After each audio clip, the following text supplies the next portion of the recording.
Dame in gospodje, dobrodošli v še eni epizodi podcasta Brez dlake na jeziku. Tokrat v živo iz novo odprte, prekrasne Odiseje v Ljubljani, novega top shit kulturnega, zabavnega kinocentra, ki bo kmalu, tako mi se obljublja tale moj gost tukaj na levi strani, prevzel primat vseh takšnih poslopij v Sloveniji in širše. In kaj ne rečem, najprej je to, da mi je v izjemno čas, da ta krasni gospod tule na moji levi sedi, namreč gre za slovenskega Top Guna, slovenskega Mavericka, ki je poleg Toma Cruisa, dobil eno prestižno letalsko nagrado, o tem seveda bova debatirala. Poleg tega je svetovni prvak ultralahkih letal, olimpijski prvak ultralahkih letal, edini, ki ima ta dva naziva, človek, ki je rad, mislim, da vseeno tudi malo v ospredju, za razliko od ostalih, ta bogatih, ki se skrivajo, on nima ničesar skrivati in vedno se rad pokaže, poda svoje mnenje. Poleg tega, da je milijonar, je tudi filantrop, torej rad tudi da, ne samo vzame, skratka Robin Hood, po domače rečeno. In kaj naj rečem, na moji levi strani je novopečeni lastnik Miss Universe, Ivo Boscarol. Ivo, lepo zdrav in dobrodošel v moj podcast. Ja, hvala za povabilo. Sem vredno napovedal, ali kaj manjka? Ja, naložil si to, da bo lahko mi nesla, kakšne stvari bo sicer treba malček mogoče dopolniti, da bo ljudje točno razumeli. Svetovni prvak in evropski prvak v ultralahki kategoriji, z našimi letali so zmagali na svetovnem prvenstvu, nisem jaz osebno, jaz sem sicer 5-kratni državni prvak, tudi športnik leta in tako naprej. Drugač pa, tole, kar smo naredili iz bivšega Koloseja, smo naredili v želji in zanosu, da je lahko res velik doprinos ne samo ljubljanski, ampak tudi slovenski kulturni sceni, zabavni sceni in tako naprej. Tako da, seveda, nobena stvar ni idealna, ampak mi smo se potrudili, da bi dali take vsebine, ki v tem trenutku ali manjkajo, ali pa jih ni dovolj. Tako da bomo bolj komplementarni ostali ponudbi, kot pa da bi recimo hodili v zelje ali v konkurenco tistemu, kar v Ljubljani ali pa po Sloveniji že je. Ker jaz sem se prej imel čas prehoditi po Odiseji, ko je gospod Ivo zamujal, kot pravi milijonar, si je vzel čas. In moram reči, da pa brez lažne skromnosti, lepšega objekta v Ljubljani in širše, takšnega že dolgo časa nisem videl, če sem ga sploh videl. Tako da, kdo je to dizajniral, kdo se je to zamislil, vi ali ste imeli kakšne posebne mojstre iz tujine, ne vem, ker to res lepo zgleda. Pa ne samo lepo, zgleda bombastično, hkrati pa minimalistično, če smem to reči. To mi je bilo noro všeč. Torej, tako je. Jaz tudi v prejšnjih mojih poslih ali pa poslanstvih, ki sem jih imel v življenju, sem se držal enega zelo enostavnega principa. Tisti, ki pride, zdaj smo pa ostala brez luči. Zdaj, če bi vi bili ženska, bi se začelo dogajati marsikaj, ker pa, hvala Bogu, niste, Evo ga, bravo, pa smo nazaj. Prišla lučka nazaj. Pa smo nazaj, ja. Torej, niste računa plačal za elektriko? Ne, to morava mi dva nekam drugam iti, ker to je, ti senzori morava še enkrat spraviti. Senzori so narejeni na gibanje. Če ni gibanja, deva nekam drugam iti, bova zamenjala tole. Kar izvolite. V glavnem, Ivo je luč ugasnil namerno, zato da mi bo lahko razkazal tole Odisejo, pa tole gospodično, ki tukaj pred nama hodi. Kdo pa je to ta zdaj? To je pa vodja projekta. Ona je ena od tistih, ki ste prej spraševal, kdo je to dizajniral, kdo je to. Tukaj lahko mogoče pogledamo malo na oder, namreč iz backstage-a, kjer smo bili mi, bodo nastopajoči šli skozi največji led v državi.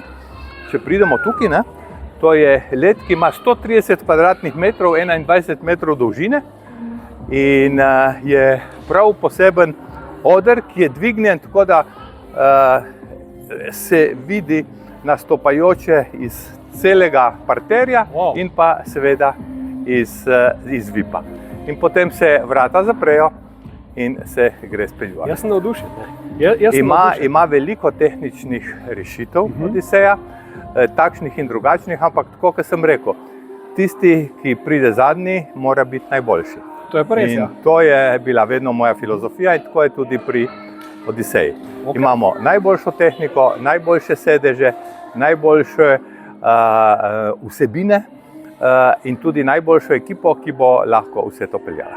In jaz to z prve roke lahko potrdim, to je pomembno, ne? Da nam je rekel on naklade, jaz pa nisem probal, lahko rečem, da vse, kar se zdaj rekel, drži, ne? Tako da ne bom nič ne bom dodal glede tega, ne?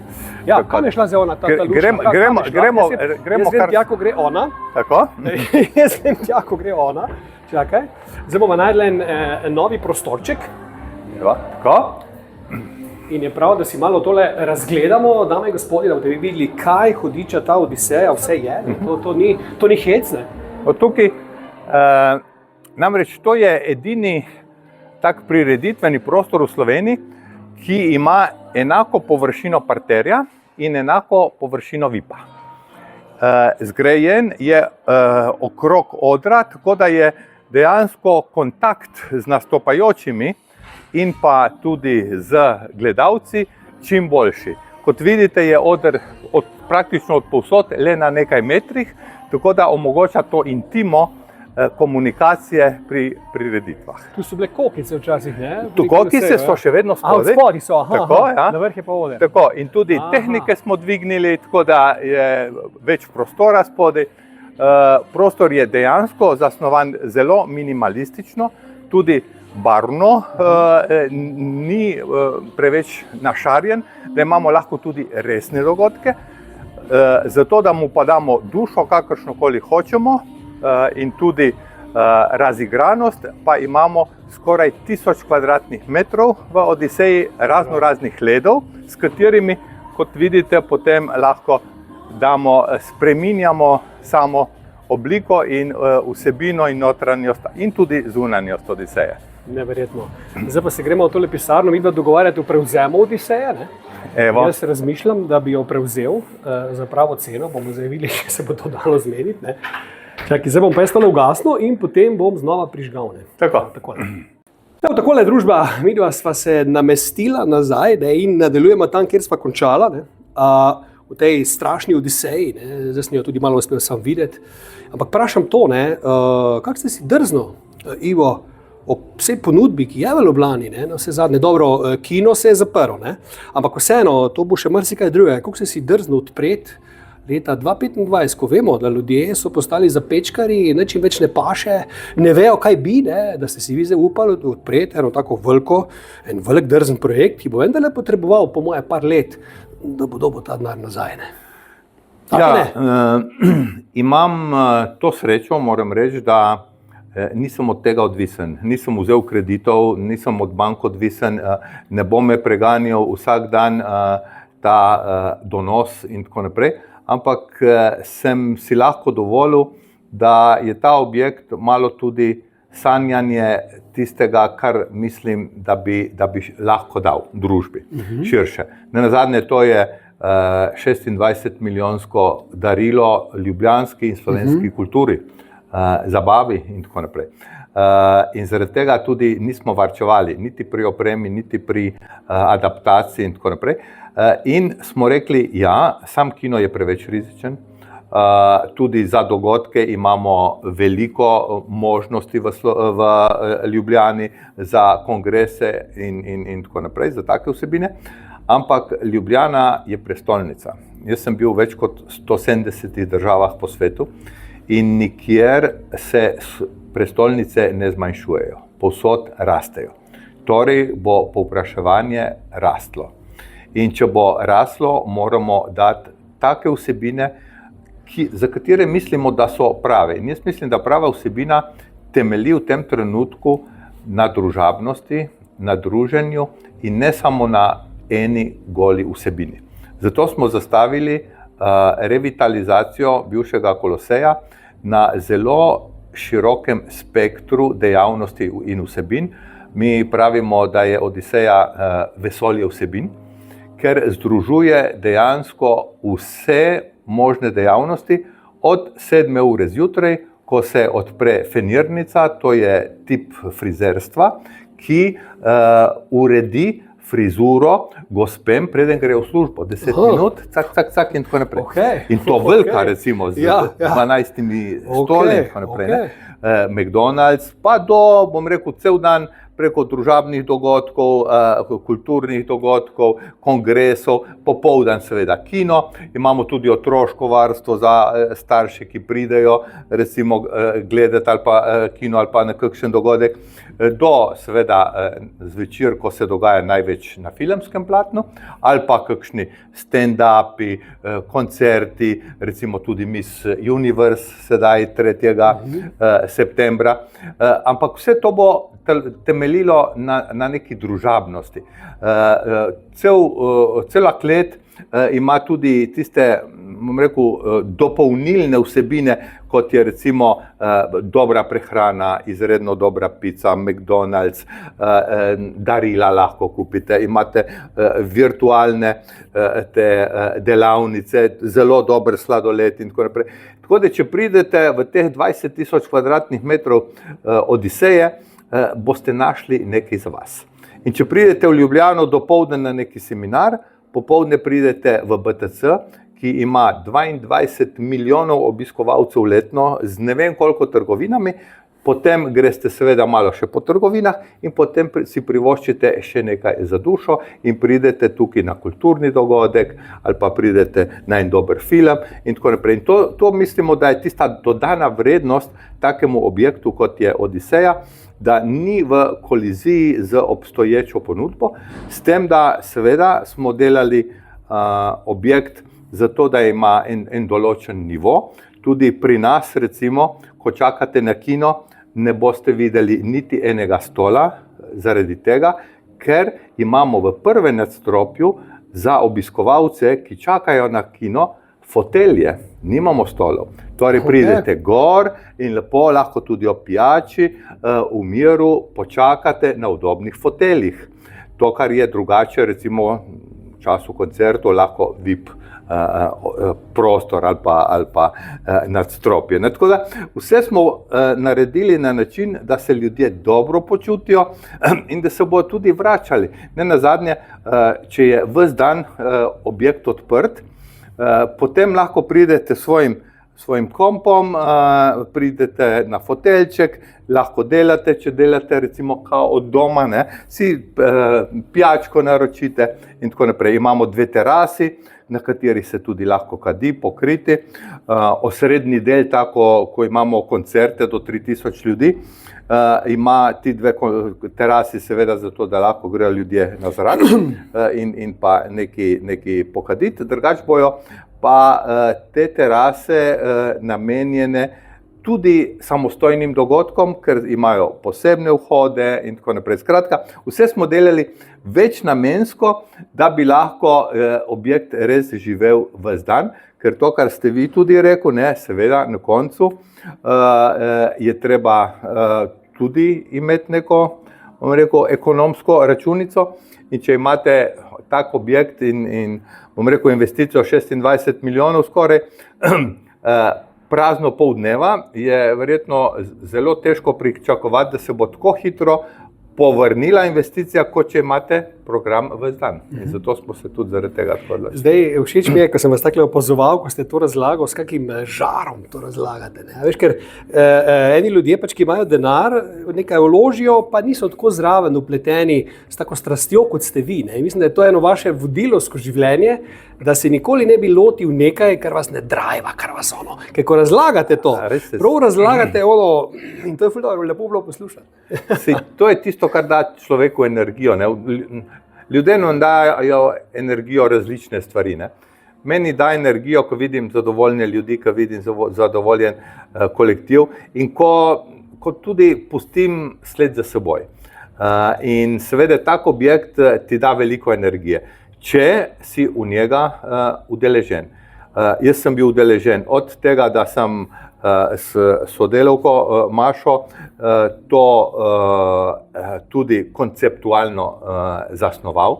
to se pravi strateško, kaj bomo dali, kakšno vsebino noter, kako bomo to renovirali, kakšne arhitekte bomo za to izbrali, da nam bodo pomagali, kakšne izvajalce, ampak smo bili zraven pri vsakem detajlu, pri vsakem izboru, ne vem, stola, sedeža ali pa, ne vem, talne obloge ali pa pozicije stopnic in potem postane to en vaš otrok in potem v tem dejansko tudi uživate in dobite energijo, da lahko potem tudi razlagate s takim žarom, kaj je nastalo. Kak je pa obisk kina, recimo zdaj, ki vem, da za Celje, gledam, jaz sem pač iz Celja, ne, tam veliki hiti, ki jih je vedno zelo malo, skozi celo leto imajo obisk, ne, ostalo je pa kar dosti kritično, ne, pa me zanima, kako je zdaj s tem trenutno pri vas, so se ljudje že navadili, da je to zdaj novi kino, že hodijo sem, se zadovoljni z obiskom? Že hodijo, veste, če ne drugega, na začetku, sedaj smo zanimivi, ker imamo kar nekaj tehničnih novosti. Ne.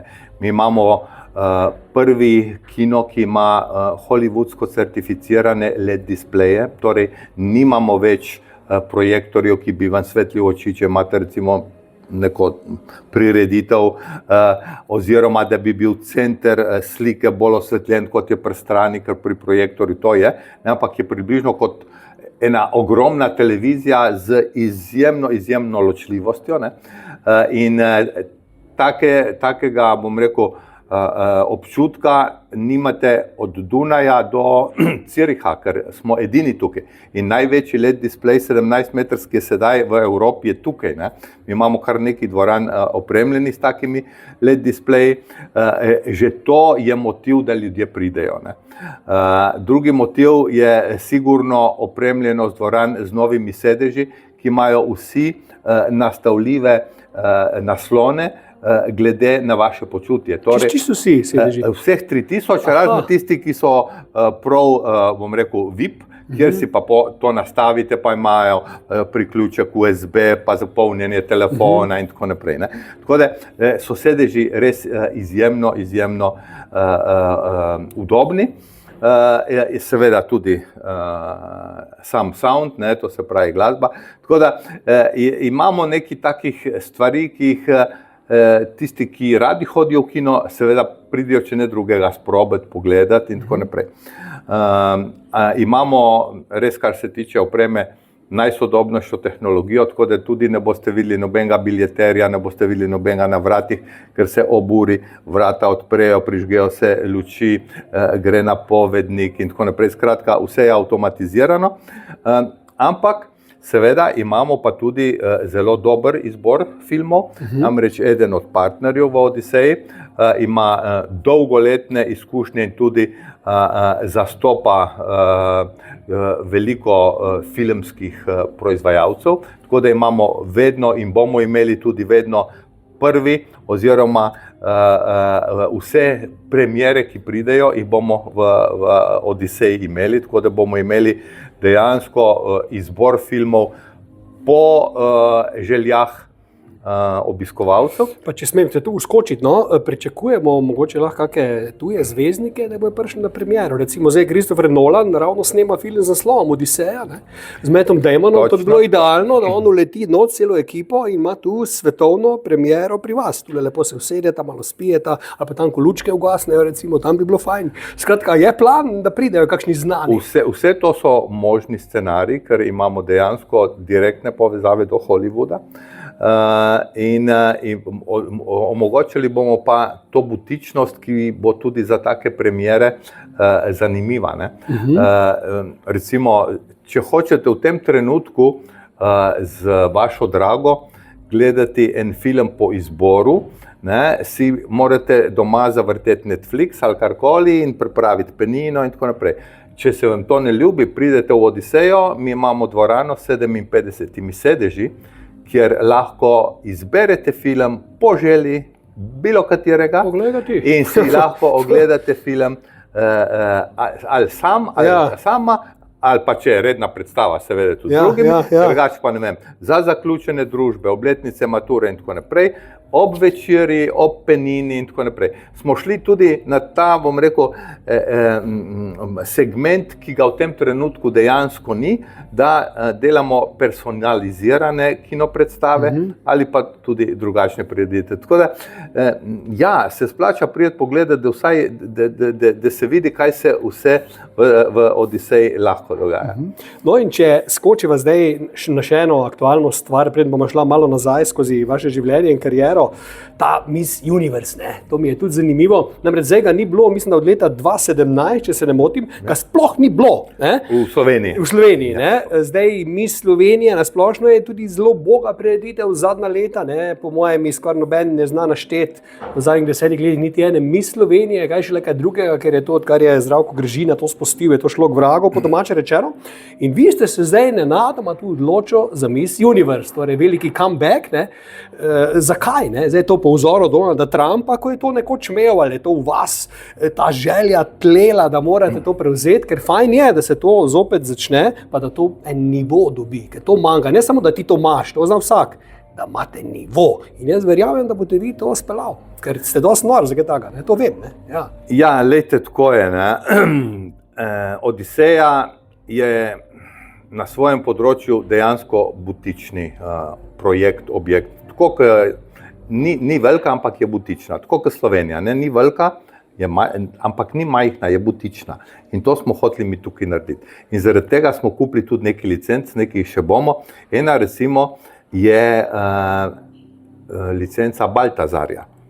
Če se spomnite, risanka Profesor Baltazar, mi smo odkupili licenco za laboratorije in za otroške delavnice, tako da lahko otroci pridijo sedaj tukaj ustvarjati vse eksperimente, vrteli bomo filme in tako naprej. Za resen del populacije, ne, smo rekli, rabimo tudi kakšno tako stvar. In ko se je pojavila prilika, ker namreč to Miss Universe je na več kot 130 državah, recimo po svetu, ampak ko se je po enem spletu okoliščin pojavila prilika, da bi mi mogoče to licenco dobili, smo se začeli pogovarjati o tem, kaj to sploh za Slovenijo pomeni, kakšna je percepcija do takih tekmovanj Slovencev in tako naprej. In smo se začeli seveda pogovarjati in tudi z bivšimi tekmovalkami in tako naprej. In smo videli, da se je v zadnjih letih, tako kot pravilno ugotavljate, se je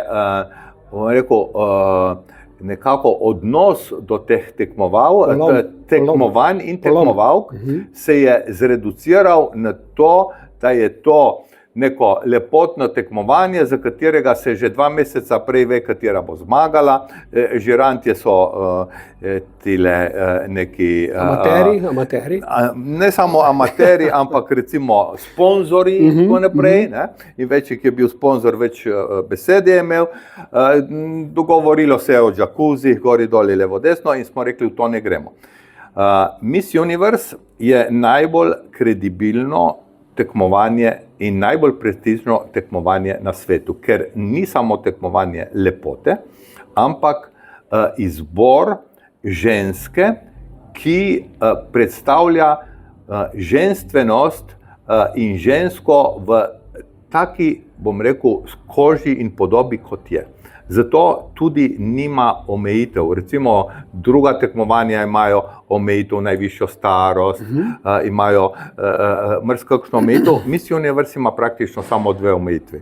Da je ženska rojena kot ženska, kar je danes pomembno, tam je kar nekaj v pogodbi teh členov. Ja, glejte, živimo v takem svetu. In druga je, da je polnoletna. Drugih omejitev ni. Je lahko mamica, je lahko poročena, je lahko ločena in ni navzgor omejitve. In letos moram reči, da ko se je izvedlo, da imamo mi organizacijo tega, se je začelo tudi med ženskami govoriti, mogoče bo pa to malo na drugačnem nivoju. Zato smo tudi, da bi dali tem tekmovalkam potencialnim oziroma ženskam, ki bi se prijavile, da jim damo neko kredibilnost, smo izbrali kredibilno žirijo od Boruta Pahorja naprej, da bojo neodvisni, da ne bomo drugi imeli niti, bom rekel, stika z žirijo, ampak da bo res tekmovanje, ki bo ocenjevalo žensko, ki bo znala našo Slovenijo najbolje predstavljati tudi na svetovnem tekmovanju novembra na Tajskem. Torej je pomembno tudi, kako govori slovensko, koliko je angleško, koliko je prijazna, koliko žara ima tudi, recimo, in tako naprej. Ne? Seveda je lepota tudi tukaj, seveda je pomembno, ampak na prvem mestu je ženska. In ko se je začelo to govoriti, smo mi v bistvu v zelo kratkem času dobili izjemen nabor tekmovalk. In pazite, imamo mamico z enim otrokom, imamo mamico z 2 otrokoma, imamo žensko, ki je starejša od 40 let. Jaz sem celo mislil, da bomo imeli mamico in hčerko. Pa nismo bili daleč od tega, upam, da bo to naslednje leto. Tako da imamo zobozdravnice, imamo inženirke in tako naprej. Nimamo tistih, bom rekel, barbik in tako naprej, ampak imamo resne ženske s svojim življenjem, na katerega so ponosne in so tudi dovolj samozavestne, da se izpostavijo. In to je tisto, kar smo iskali, in to je tisto, za čemer stojimo, da bomo takemu tekmovanju vrnili kredibilnost in ga postavili na nivo, ki takemu brendu, kot je Miss Universe sveta in Slovenije, pritiče. Zdaj, mislim, da je Pahor, ko se ga glih omenil na TikToku, tarnal, da ni fair, da moški ne morajo sodelovati, ker on bi se zagotovo prijavil, glasoval za samega sebe in na koncu zmagal. Ja. Velja razmisliti. En moški na tekmovanje. Ima težavo, da ni bil rojen kot ženska. Ne? Ja.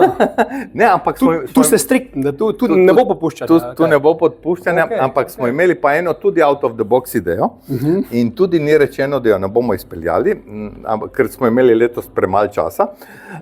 Namreč v Sloveniji so ženske v poslu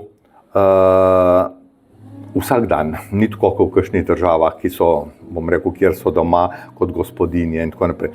Ampak je veliko žensk, ki so uspešne poslovne ženske.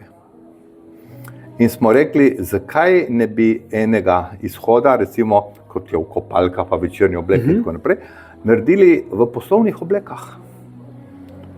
Ker je to tudi del ženske, ženstvenosti in tako naprej.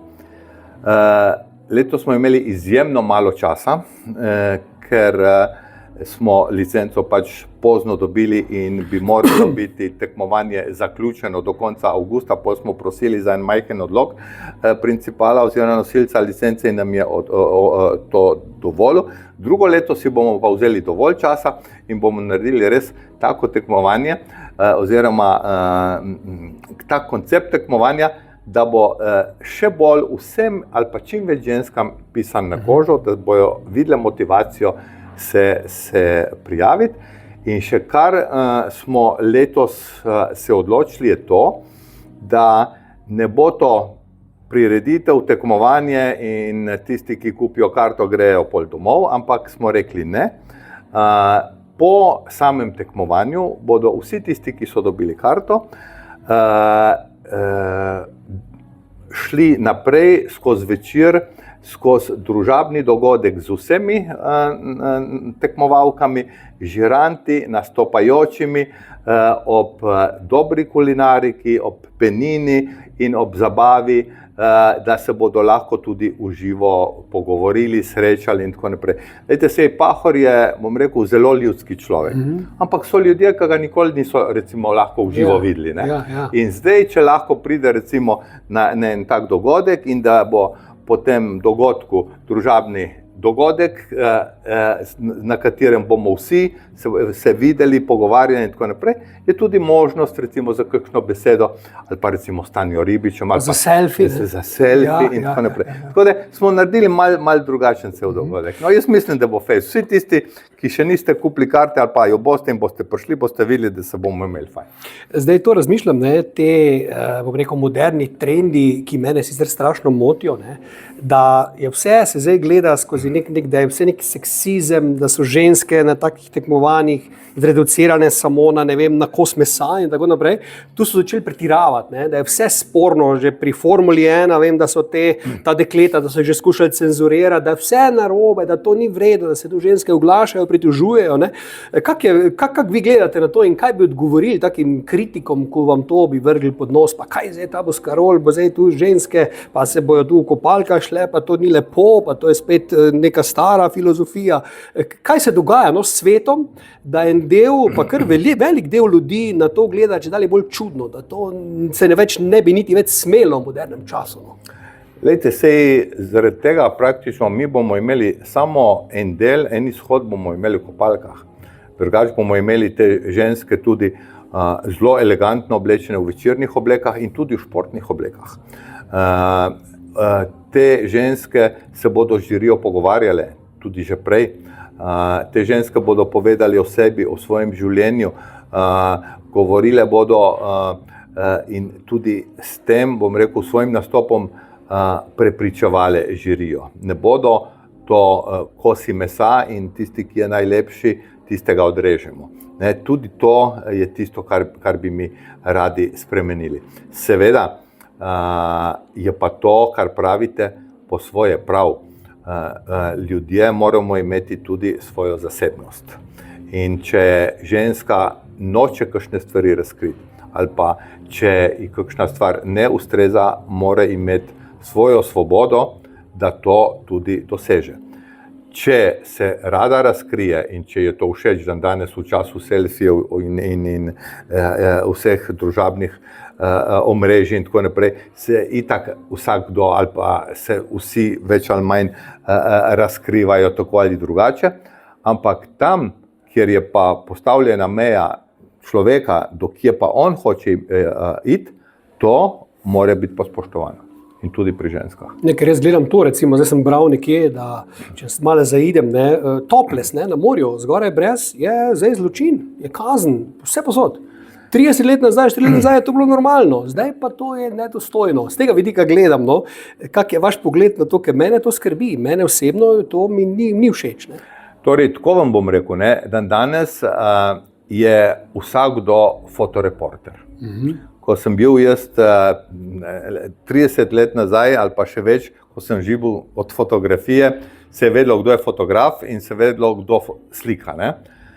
In zato, da sem jaz prišel, ne vem, svojo fotografijo na naslovnico Dela ali Mladine ali Stopa, takrat, ko sem delal, jaz sem lahko slikal, ne vem, en teden, da je bil pol urednik zadovoljen.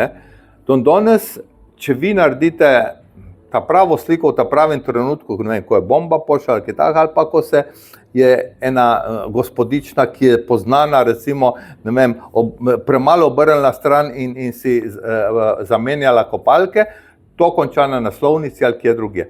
To je tista zasebnost, ker je danes vsak, bom rekel, sposoben razgaliti človeka, tudi če on noče. In če so ženske, ne vem, na obali, bom rekel, zgoraj brez, če so zaradi sebe, to popolnoma nesporno in mislim, da tudi to delajo. Drugo je pa to, da nekdo poseže v njihovo zasebnost. In mislim, da zaradi tega drugega so te restrikcije, da se čuva zasebnost ljudi, ki so na plažah. Zdaj pa, ko ste to dobro omenili, recimo, da ste bil tudi fotograf, ko sem mal taken prerez te vaše kariere naredil, vi ste bili res ogromno stvari, predno ste zdaj tukaj, ko ste, ampak veste kaj hec, vi ste bil vsaki tej stvari dejansko zelo dober. Ja, to je meni interesantno, ker niso vsi dobri v vsem, nekje so nekaj, vi pa tega, ko ste se lotil, ste se očitno res vsake stvari lotil s strastjo in ste vedeli, da boste tam, če ne med najboljšimi ali najboljši. Ja, jaz sem oven in to prav tisti hard, tako da tistega, kar se lotim, delam, grem z glavo skozi zid in če ne gre, se prepričam, da mora iti. Cilje si postavljam vedno previsoko, ker danes visoko si postavljajo vsi. In potem dam vso svojo energijo v to, da to dosežem, ker mi je osebni uspeh v bistvu zelo pomemben. Jaz nisem bil nikdar povprečnež, nikdar nisem hodil po poti, vedno sem hodil po brezpotju in sem svojo pot gradil, in zaradi tega imam seveda tudi v Sloveniji kakšno težavo skozi življenje, ker sem malo drugačen, ampak ja, glejte, jaz sem delal vse življenje, sem imel to srečo in take sreče nima veliko ljudi, da sem lahko živel od svojega hobija. Da mi je bila služba hobi in hobi služba.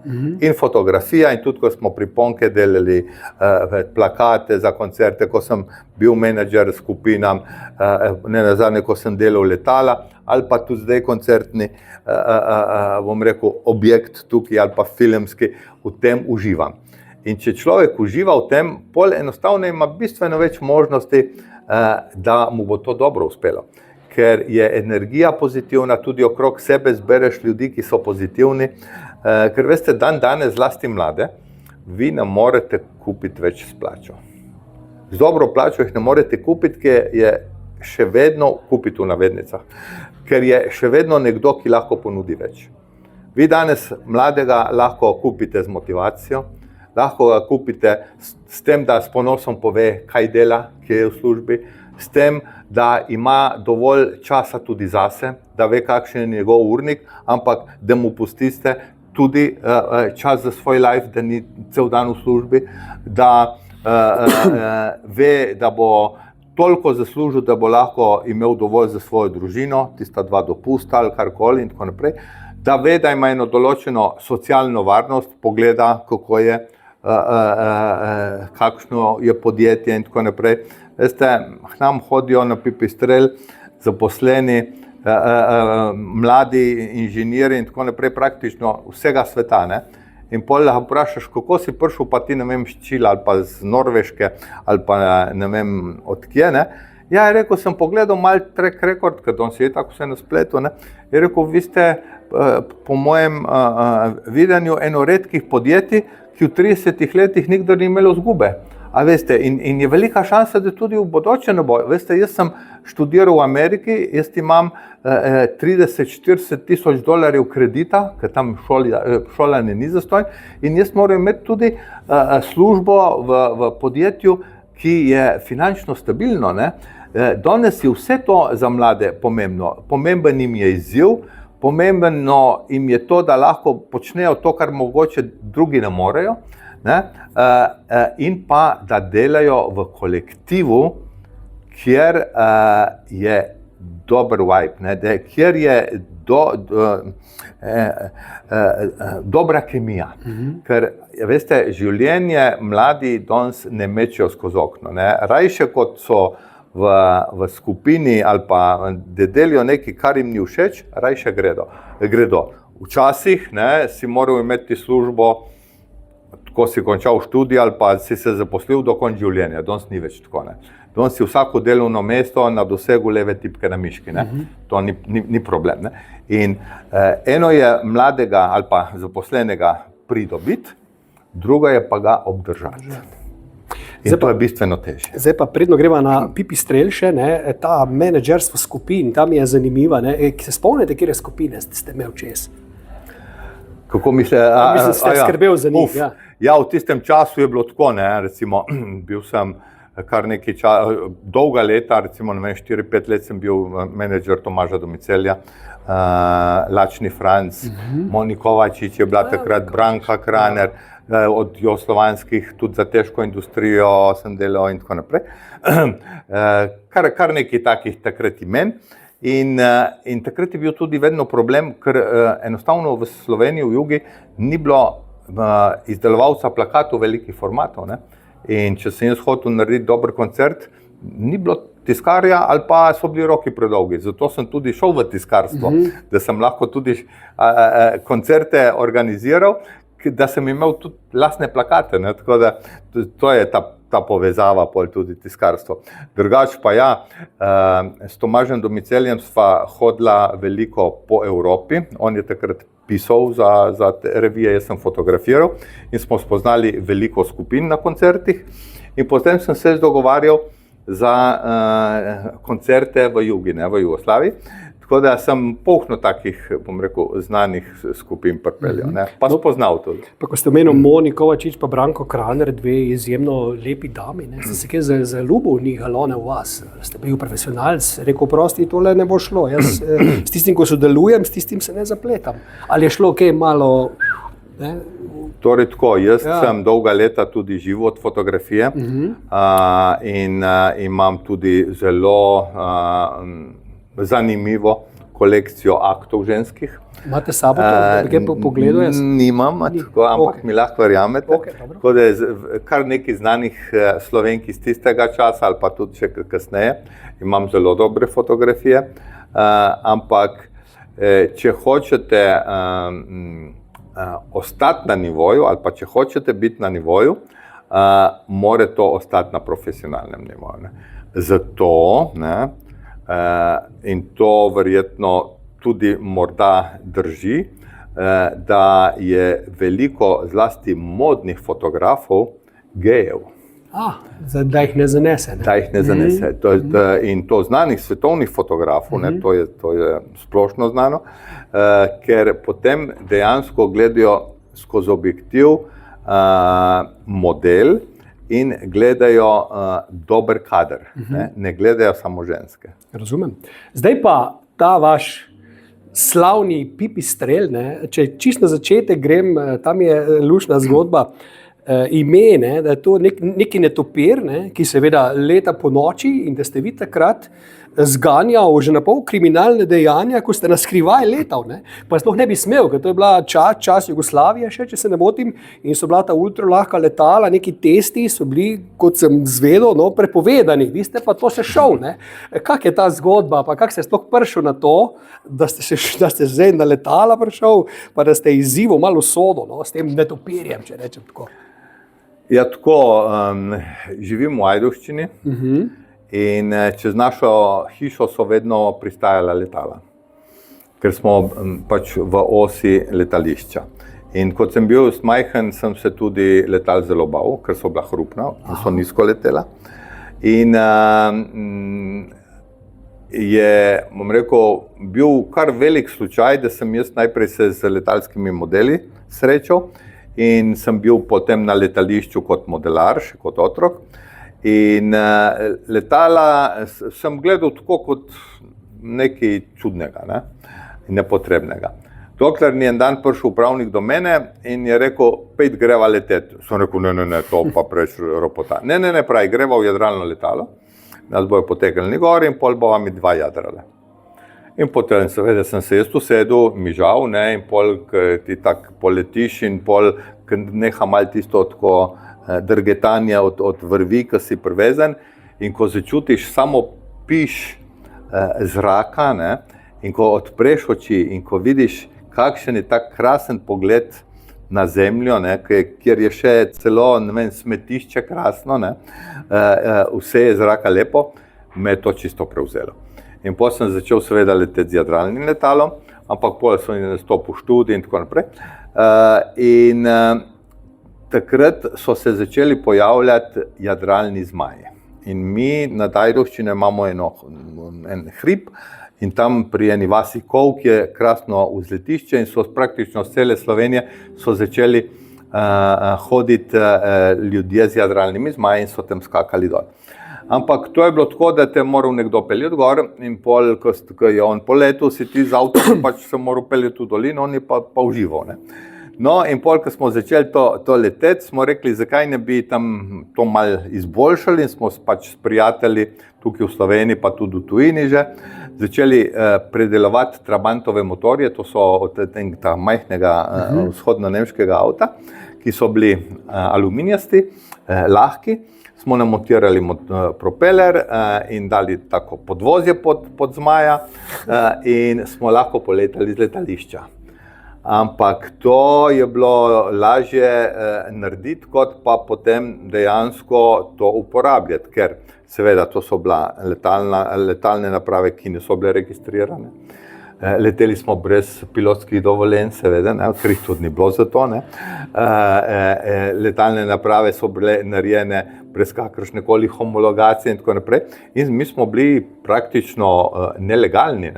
In pol, ker je to začelo, bom rekel tako, ta trend se je začel malo širiti, smo celo organizirali letalske mitinge, s tem, in pol so prišli iz Beograda, ker takrat seveda je šlo to vse pod ta Zvezni komitej za promet in zveze in so nam seveda napisali, ne vem, jaz sem enkrat organiziral to, pa letu sem, pa potnika vozil, pa ne vem kaj, v glavnem enih 7 kazni sem dobil na enem takem dogodku in tako naprej. Ampak potem smo rekli, dajmo poskusiti to legalizirati, ker letalstvo je začelo 450 kg. Pod 450 itak noben ni mogel do takrat letala narediti. In to je bilo pa narejeno iz cevi in zakrona in tako naprej, in je bilo lahko. In smo rekli, dajmo mi pod lahko kategorijo, če smo mi uspemo narediti letalno napravo, ki pelje tudi potnika pod 450 kg, dajmo tebi kategoriji reči ultralahka kategorija in dajmo narediti neko zakonodajo za to. In takrat smo imeli srečo v Beogradu, da je bil en gospod, Dejan Gajić, ki je rekel, pa zakaj to ne bi naredili. In on je izhajal seveda iz večjega letalstva, generalnega letalstva, nam je to pomagal, pa smo še prijatelje recimo iz Madžarske, ki so to delali, iz Anglije, Francije in tako naprej. In smo naredili to tako imenovano ultralahko kategorijo, ki je omogočala letenje pod 450 kg. Motori so bili avtomobilski, torej smo kurili navaden bencin, ne letalski, da je bilo to bolj poceni. Šolanje je bilo bolj tako, da si rekel prijatelju, lej, zdaj tisto primi, pa greva, pa tako naprej. Naredili smo sicer neki programček šolanja, ampak smo zadevo zlegalizirali in smo pol leteli. Ampak dokler ni bilo tega, mi nismo smeli leteti na uradnih letališčih. Tudi v Ajdovščini, ampak smo imeli spet srečo veliko, da smo imeli upravnika, ki je rekel, lej, to je zame bodočnost, ampak jaz kot upravnik te brez pilotskega dovoljenja in na registriranem motornem zmaju ne smem pustiti leteti. Ti se lahko ubiješ, kolikor hočeš, ko bom jaz zaklenil hangar, grem domov in pol ti leti, kolikor hočeš, ker pol je letališče zame uradno zaprto in nisem odgovoren zate. In to je bilo navadno zvečer, ker je bila tema. In zato, da smo se videli, smo si prižgali kakšne tiste lučke in tako naprej in smo leteli na večernem nebu in ta zmaj ima to obliko tako približno kot netopir in smo zgledali kot veliki netopiri. In seveda, pol, ko smo začeli to delati, smo rekli, Jugoslavija bo itak premajhna, moramo izvažati in ta prva država, ki je takrat bila, je bila Italija. In netopir po italijansko je pipistrello, po latinsko pipistrellus. In smo mi pol naredili, takrat ni bilo še Wikipedije, ni bilo Google in tako naprej. In smo odrezali malček, na koncu smo dali pipistrel, da ni bilo niti italijansko, niti latinsko. In to je bila takrat v bistvu naša največja inovacija, ker take besede ni. In še danes, če greste na Google odtipkati pipistrel, dobiste pipistrela, koliko hočete, ampak če greste odtipkati pa pipistrellus, vam pa sicer pokaže sliko od netopirja, ampak spodaj napiše, if you are looking for pipistrel aircraft producer, click here, ker imamo več hitov kot pa zadetkov, kot pa dejansko netopir. Tako da to je zgodba iz tega. Meni je fascinantno tu, če gledamo tako, en fant iz Ajdovščine, postane svetovna senzacija, pri nekih letalih, pa vse je že izumljeno, vse je narejeno, vsi že imajo vse, ampak ne, on se spomne neke stvari, ki je še ni. In reče, čakajte fantje, dajmo to narediti, bomo in postane super hit in postane tudi ta človek potem zelo bogat zaradi tega. Zdaj, a je to naključje bilo, ste vi res tako genialno naštudiral cel svet, da mu to manjka, ali se je to zgodilo by the way, ali kako ste glih vi od vseh možnih ljudi na svetu se spomnil tega letala, ki je potem postal res prodajni mega hit dejansko posodno. Kako je to mogoče?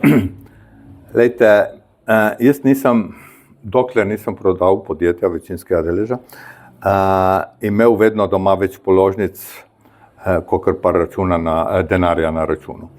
In mi si nismo nikdar uspeli privoščiti, da bi razvijali neko dobro idejo ali karkoli na zalogo. Mi smo najprej morali pomisliti na trg. Da karkoli razvijamo, bomo morali prodati in od tega živeti. In takrat je bil dejansko manjkajoči člen v letalstvu ta, da bi lahko letel vsakdo, brez vseh tistih rigidnih zakonov, ki so vladali v letalstvu. Da si moral biti perfektno zdrav, ne, da nisi smel imeti očal, da si moral biti nedoločene velikosti zaradi kabine v letalu. Pa še manj diplom, pa kaj je na obdobje, celo bilo. Je bilo izredno drago, letalski bencin in tako naprej. In smo mi videli in smo rekli, lejte, če bi se omogočilo vsem ljudem, da lahko letijo in da dobijo občutek tega tridimenzionalnega gibanja skozi prostor, ne, bi to se veljalo narediti. Ne.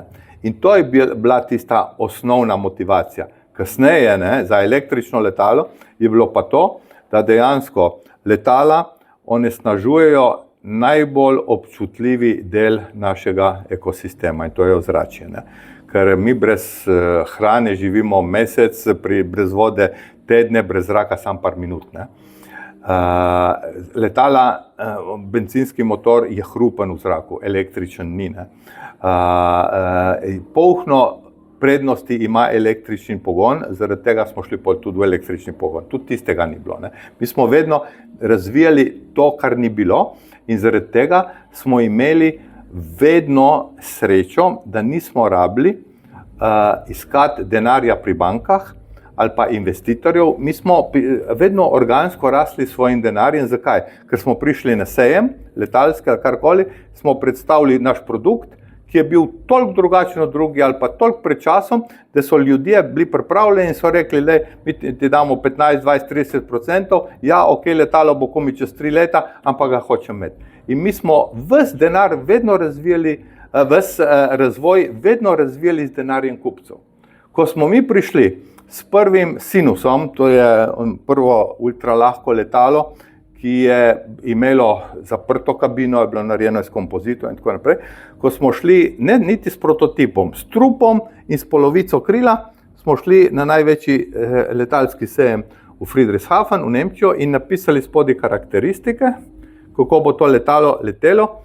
Mi smo na sejmu dobili, takrat je tako letalo stalo 60.000 mark, mi smo dobili 65 fiksnih naročil z 10.000 mark avansa. In mi smo s tistim potem dokončali razvoj. In enako se je zgodilo s Pantero, enako se je zgodilo z električnim letalom in tako naprej. Splošno znano je, da je zelo lepo biti inovator, ampak je od tega težko živeti. Ja, se popolnoma strinjam, razen, če imaš trg. Če pa imaš trg, potem je pa to druga zgodba. In jaz sem se vedno tega držal, da sem si najprej dobro ogledal, kar je manjkajoči člen na trgu in tisto smo razvijali. Zato, ker ste v osnovi biznismen. Jaz sem ekonomijo študiral, ja, in dejansko sem vedel, da je to toliko riskantna tudi industrija in tako naprej, da ne bom nobenega kredita dobil. In vsaj na začetku ne, in zato smo pač morali tako delati. Zdaj, prej na začetku smo omenili Toma Cruisa, ne? Mislim, da je tudi Harrison Ford, pa Buzz Aldrin, pa celo Elon Musk, mislim, da je dobil to nagrado za doprinos, ne vem, letalstva, tako naprej, recimo, ki je zdaj umrl, ja. Ne, ampak hočem reči, je Tom Cruise kupil to vaše letalo, pa se je malo peljal z njim, ali je kdo drug od znanih ga kupil? Tom Cruise, ne, ja. Ima pa naša letala in to tudi in to več. Ima kitarist od Deep Purple, Steve Morse, ima gospod Gavrilović, recimo, ne, starejši, ima gospod Giorgio Perfetti, ne vem, koliko ljudje poznam, ampak recimo Chupa Chups, Mentos, Brooklyn, ta slačiščar italijanski. Tudi recimo imamo Monaški princ leti na našem letalu in tako naprej. Tako da je kar nekaj ljudi, ki imajo naša letala. Polhno jih je pa tudi zelo velikih takih fanov. Recimo Larry Page, soustanovitelj Googla, ne, je celo nas prišel obiskati v Ajdušno, ne, to se ni vedelo, ne, ker pač je bilo tako dogovorjeno. Tudi takrat, ko smo zmagali na nasi z električnim letalom, bi bil dol in tako naprej. Imamo zelo veliko takih, bom rekel, sorodnih duš, ki so zelo poznane. No. In zakaj ste se pa nenadoma, pa ne mislim, da 2 leta ali 3 leta nazaj ste se pa odločili vi ta večinski delež, če rečemo, pa prodati In ste zdaj sicer vi še vedno v tej igri, ampak lastniki večinski so pa drugi in to vaš netopir, vaš mali netopir, in ste ga dal. Zdaj, zakaj? Vem, da je veliko denarja takrat bilo na mizi, ampak kakor vas poznam, ali bo kaj druga od zadaj, ali zakaj ste to naredili? Ne, veste, ne vem, koliko se bojo gledalke in gledalci oziroma poslušalci in poslušalke spomnili. Mislim, da bo zdaj že 7 let nazaj, je Uber najavil, da bo dal mestnemu prometu 3. dimenzijo z letečimi taksiji. Uber je takrat rekel, da je škoda časa, da ljudje izgubljajo svoje življenje v prenatrpanih ulicah v velemestih, zaradi mostov, zaradi preprek, zaradi ne vem česa, in da bi enostavno, tako kot s helikopterji, iz nebotičnika na nebotičnik naredili taksije. Najbolj enostavno bi seveda to bilo narediti s helikopterji, ampak helikopter je glasen. Pri motorju, pri izgorevanju spušča v zrak delce, povzroča smog, segreva ozračje, ker seveda ima izpušne pline. Helikopter ima zelo drago vzdrževanje in tako naprej. In edina rešitev je bila, da bi naredili te letalne naprave na osnovi električnega pogona. Bencinski motor ima tudi zelo počasno odzivnost, električni motor ima praktično takojšnjo odzivnost. In zaradi varnosti bi bilo tudi boljše, da se ima več motorjev, ne samo enega, za navpično poletanje in tako naprej. In od takrat so pol nastali ti droni, kvadrokopteri in tako naprej. In glede na to, da smo mi takrat bili edini na svetu že, ki smo proizvajali električna letala, je Uber izbral med 4, ki je rekel, da naj razvijajo ta leteči taksi, je izbral kot edinega Evropejca Pipistrel. Drugače je izbral še Embraerja, to je brazilski proizvajalec pač jetov, Auroro, ki je Boeing, in izbral je Bell Helicopter, ki je Textron. No, in mi smo začeli seveda to razvijati in takrat je bila zelo velika euforija. Projekcije so bile, da bo do konca tega desetletja, da bo v 170 mega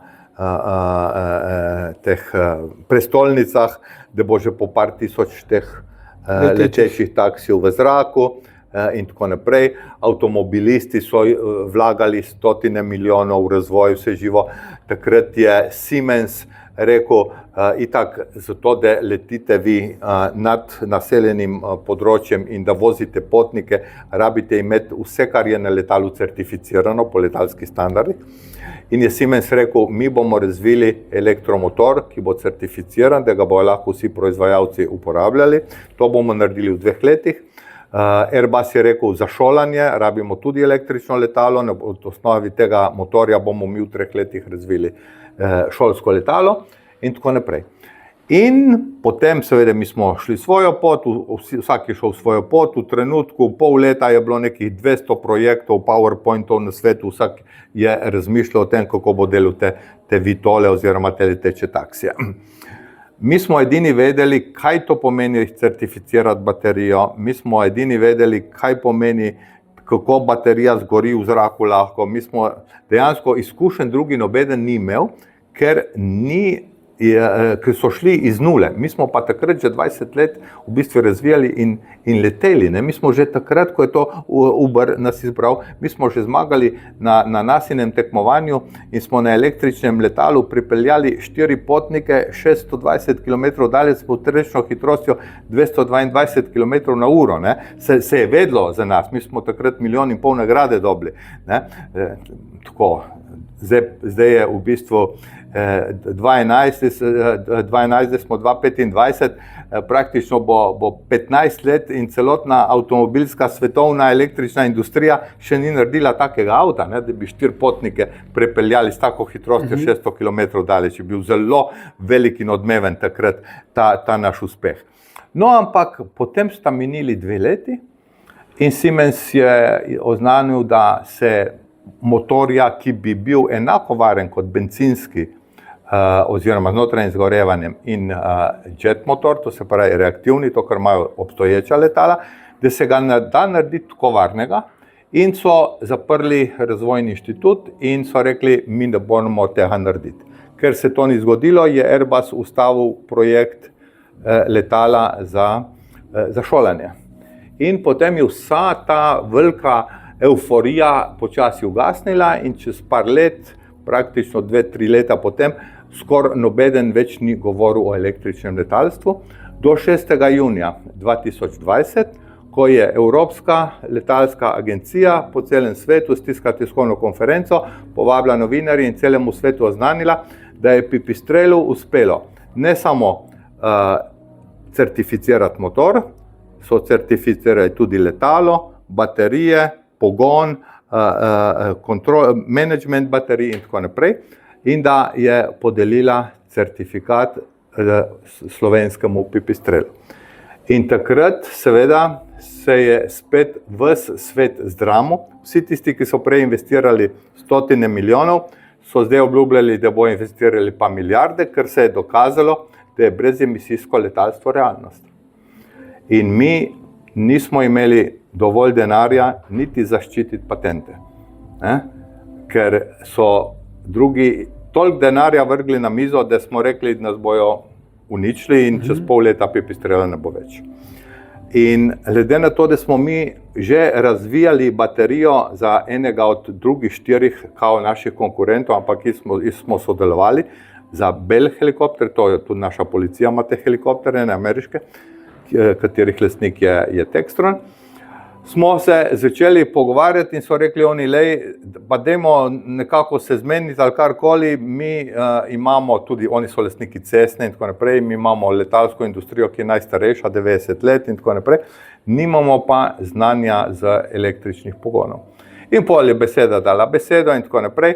In jaz sem videl, kako mi, bom rekel, gremo v eno smer brez povratka, da dejansko nas bojo konkurenti sesuli. In smo se začeli pogovarjati, kar nekaj časa smo se pogovarjali o tem, o mojih pogojih, ki jih morajo izpolniti glede, bom rekel, Pipistrela, torej da morajo vsi obdržati delovna mesta, plače, vodilne pozicije, da mora ostati razvoj in proizvodnja v Sloveniji, da mora ostati blagovna znamka in tako naprej.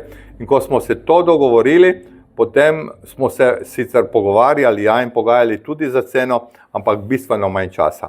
In potem smo enostavno rekli, rajše kot da Pipistrela jutri ni več, rajše kot da 230 ljudi gre na cesto. Ni bila lahka odločitev, ampak je bila edina racionalna in za moj kolektiv in mislim, da za slovensko letalsko industrijo in tudi za samo blagovno znamko, in smo pač to naredili. In kar je zanimivo, ker je en velik del tega denarja, ki ste ga dobil, ste ga daroval občini Ajdovščina, ne? No, ne samo občine Ajdovščina, večino smo ga... Kar je krasna gesta, ne? No, najprej sem ga razdelil med svoje zaposlene, ker sem rekel, za vsak dan ste bili pri meni toliko evrov, tako da nekateri so si kupili avte in tako naprej, ker so oni bili zaslužni, so zaslužni temu, ne, tako da je prvi. Potem pa seveda, jaz sem, bom rekel, pristaš tega, da nobene zgodbe človek ne more narediti sam, zlasti če je uspešna, ampak ne gre brez lokalnega okolja, pomoči in tako naprej. Lejte, tudi meni se očita, da smo uspešni na račun razpisov, da smo dobili denar nepovraten od države in tako naprej. In smo tudi ga, vsi, tudi vi, in sem vsem Slovencem hvaležen, da smo s tem lahko imeli dobra kvalitetna delovna mesta, ampak smo tudi ime Slovenije popeljali, bom rekel, v svet in tako naprej. in takrat smo ta dejansko denar rabili, ampak ko je prišel pa trenutek, da je denar legel na račun, potem je prišel pa čas, da se tudi družbi oddolžimo in nekaj tega denarja vrnemo. Ne bi bilo pošteno, da sodimo, komu pomagati in komu ne. Ker, a veste, zelo težko se je odločiti, ker seveda čez noč smo imeli tako vsak dan tak kup prošenj, ne?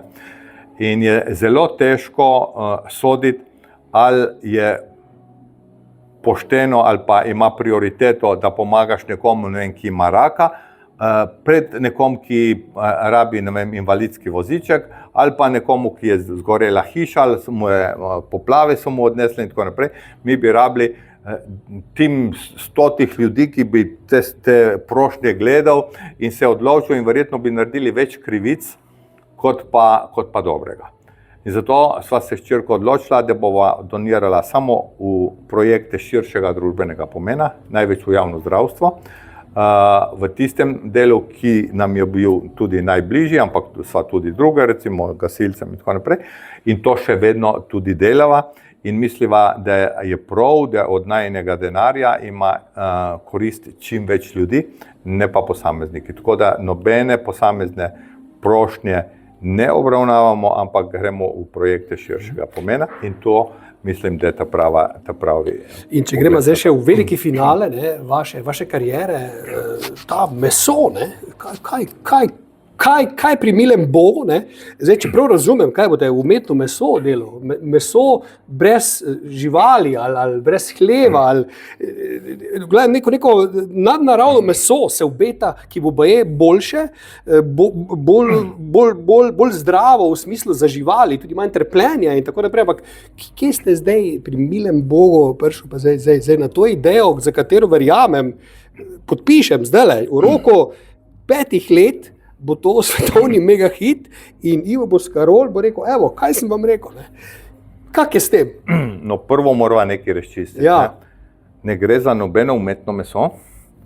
Umetna mesa so tista, ki so, bom rekel, približki mesa in so deleni soje in tako naprej. Tukaj gre za naravno meso. Tukaj gre za živalsko celico, ki namesto, da raste in se deli na živali, na 37 stopinjah in potrebuje hrano in kisik, ta celica raste v umetnem okolju. Torej, naravna celica, ki raste, pomeni, da je to naravno meso.